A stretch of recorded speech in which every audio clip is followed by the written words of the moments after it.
So yan guys, punta kami ng Berlin and the train ride is about 3 hours from here, from Lüneburg to Berlin. So yun guys, see you in Berlin! His first impression sa Berlin, super lawak, parang laki. So guys, ito ang aming barracks. It's one of the most expensive hotels daw dito sa Berlin. Alam ko mga ano siya, ano yun? Puntod. Ito ang Berlin Wall sa aking left side.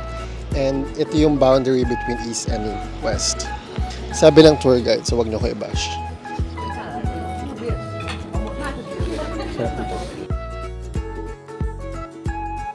Guys, kapag punta kayo ng Lüneburg, kung lilipat kayo ng Berlin or ng iba pang place, hindi nyo na kailangan mag-taxi or mag-bus from the Lüneburg Town Center going to the train station kasi pwede naman lakarin. So, from the city center, parang siguro mga 15 minutes walk lang tayo, no? Yeah.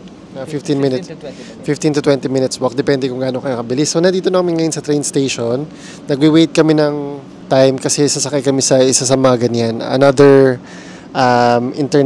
intercity express.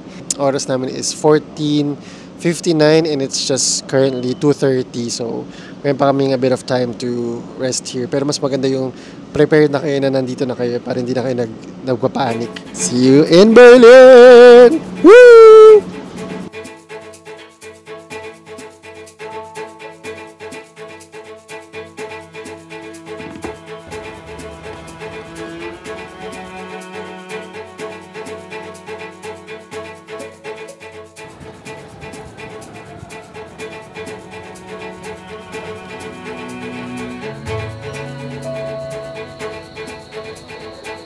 Welcome to Berlin! We're officially nandito na kami sa Berlin, guys. Nag-aantay kami ng tram papunta sa may accommodation namin, papunta sa hotel. So, bumili kami ng all-day ticket, 24-hour ticket pass, which covers all public transportation, including the tram. Wait na tayo ng tram, guys. At yung insura ng station, sa labas lang ng Central Station. Berlin HPF Station kami bumaba. Nag-download kami ng app. Ibang app naman ang ginagamit namin. Sa Hamburg, ibang app din yung gamit namin. Saan tayo bumili ng ticket? And BVG ticket. So, dyan ka lang bibili, di ba? So guys, yung accommodation na pagsistay namin nasa Mitte. Ang lugar niya is Mitte. So, doon kami pababa ngayon.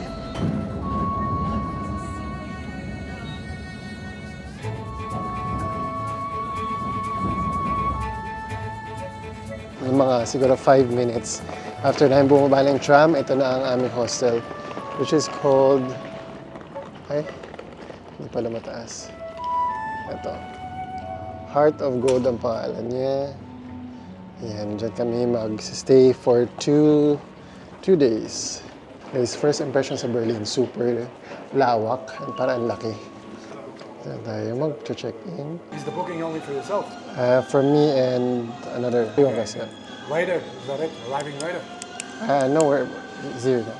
Ah, he needs to fill in the same thing. Oh, perfect. That's fine. Sorry. You need to fill out the same thing. Finally, makakapag-check-in na kami. Dito sa aming room, nagbayad kami ng 20 euros for key deposit. Sila?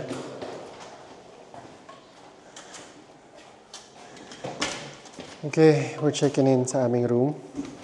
Ito po ang aming room tour reveal. Wala tayong banyo. Shower lang.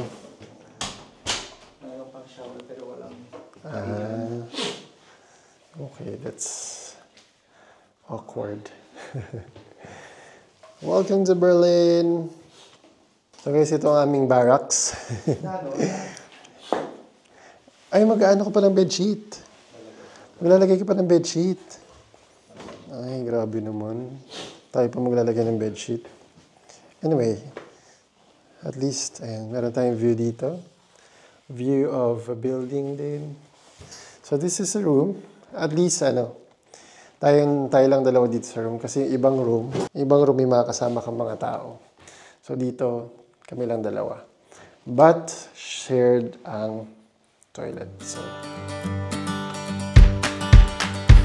I was quietly protective of my heart to reassure that couldn't break to pieces and be left alone once more. If you hadn't been so patient, you'd be easy to ignore. You put up with all my till you didn't anymore. And now I stand here calling. Guys, so ito ang aming first meal dito sa Berlin. Nag-crave si Jonald nag-crave siya ng rice. Ayan po in order namin. So, chicken tempura for me and then sa kanya, crispy chicken red curry with red curry sauce. Yan. And nag-order rin kami ng extra rice and then soft drinks. So guys, itong order, medyo mahal dito no, it's a restaurant called Nam Pan. It's a Vietnamese restaurant. So, ang in-order ko ay 17.90 euros. Plus si John and ang in-order niya ay how much? 17.90 euros. Sarap dito. Mahal ba? Sulit naman. Sulit naman. Sarap din. So, babalik na kami ngayon sa hostel para mag-rest a little bit. Very tired. Restaurant food and then yung grocery food. Kasi diba nasa bakasyon naman tayo. So, okay lang naman na minsan treat. So 3 times tayo kumain today. 45 plus 20. That's still not too bad for the whole day. So parang 65 food natin. Morning guys from Berlin. It's our first morning dito sa Berlin. And nandito kami sa harap ng Starbucks guys. And dito kami breakfast. Hindi sa Starbucks. Coffee lang binili namin sa Starbucks. Yung sa grocery na naman nila, yung Rewe.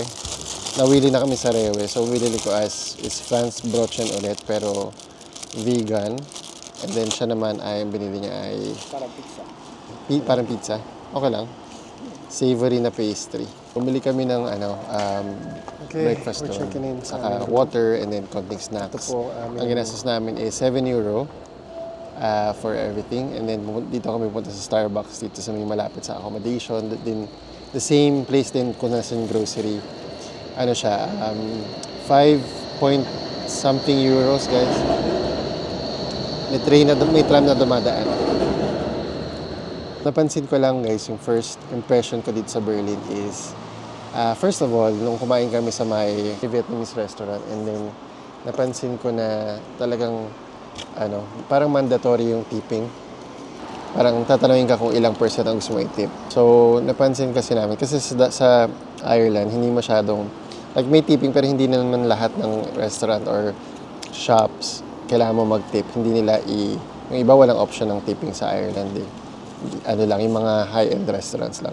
Pero dito, even sa Starbucks, parang bago ka magbayad, papaselect sa'yo kung ilang percent yung gusto mong i-tip. Merong 3%, 5%, 10%, and 5%. Basta parang, palaki ng palaki. So, yun lang ang kaibahan so far. And then, napansin ko rin na parang hindi masyadong, yung mga tao sa daan, hindi sila masyadong mahay or mabati. Unlike dun sa Ireland na parang very common yung mambabati sila ng mga nakakasalubong nila. Dito parang medyo kanya-kanya. Parang wala masyadong interaction. It's Berlin, first impression, napakaganda, napaka-lively compared sa where we're from.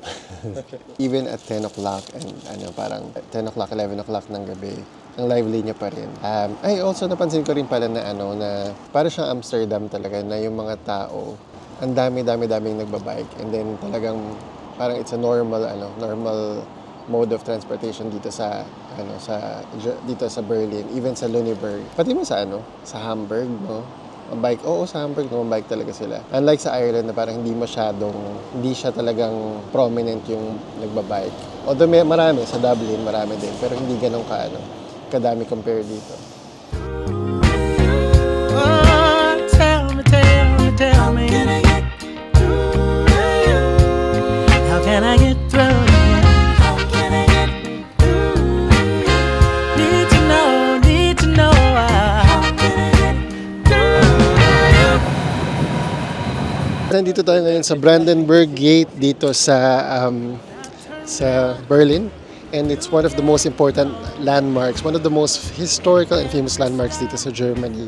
Ito ay nagsilbing division between the East and West Germany. During the fall of the Berlin Wall, inopen na nila yung border between the East and West. United na ang buong Germany, so pwede nang pumasok ang mga tao from either side. Tara, pasok tayo.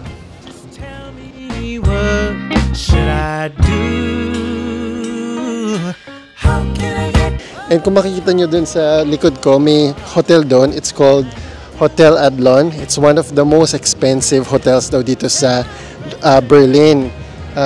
Dun daw sa presidential suite na yan, umaabot ng 20,000 euros a night. Diyan daw overnight si Michael Jackson.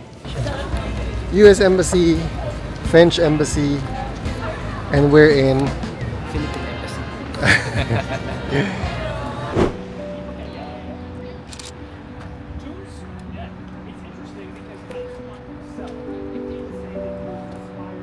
Guys, nandito tayo. Part ng tour is dadalhin tayo dito sa the Memorial to the Murdered Jews here in Europe. It's made out of parang 2,711 mga concrete slab. 2/3 of the Jews in Europe were killed. About 6 million of the Jewish people were killed. Parang siyang maze actually.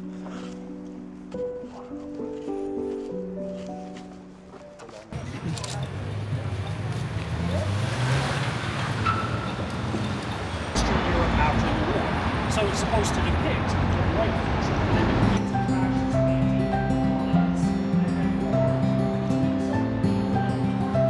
Okay guys, nandito tayo sa Berlin Wall, okay?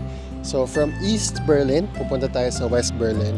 So ito yung Berlin Wall sa aking left side and ito yung boundary between East and West. Sabi ng tour guide, so wag nyo ko i-bash.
Nice view.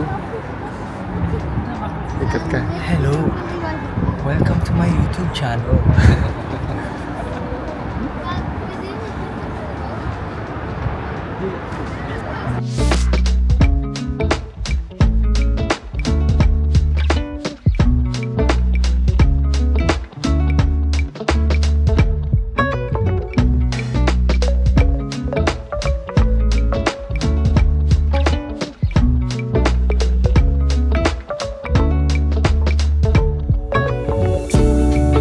Guys, nandito tayo sa Reichstag Parliament Building. Dito yung ginagawa yung mga batas nila, dito pinapasa yung mga bills nila, and dito rin daw hino-host yung election of the president. If you look at the building, meron na nakalagay inscription dun sa gitna. Ang ibig daw sabihin yan is to the German people.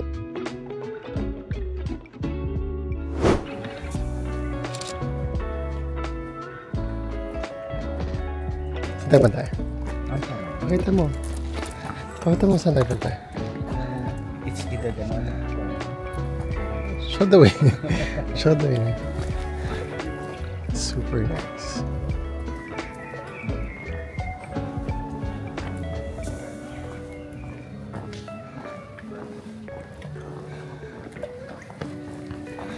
So, bibili kami ng souvenir, guys.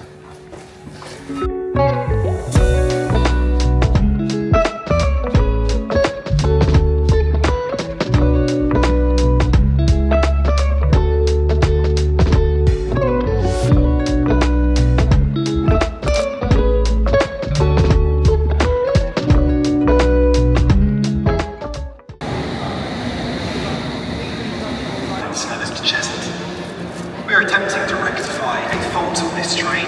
Please remain on the platform for further updates. Hello! Welcome to Challener's house. So gusto ko malaman kung ano yung Pinagkaiba. ako kasi parang maninayin pala, so hindi ko na alam. So, sa akin kasi, para sa akin, parang mas malaki siya sa Pilipinas. Ito, Yung usual, mas maliit kasi yun sa Pilipinas. British eh. Kaya kailangan Dax.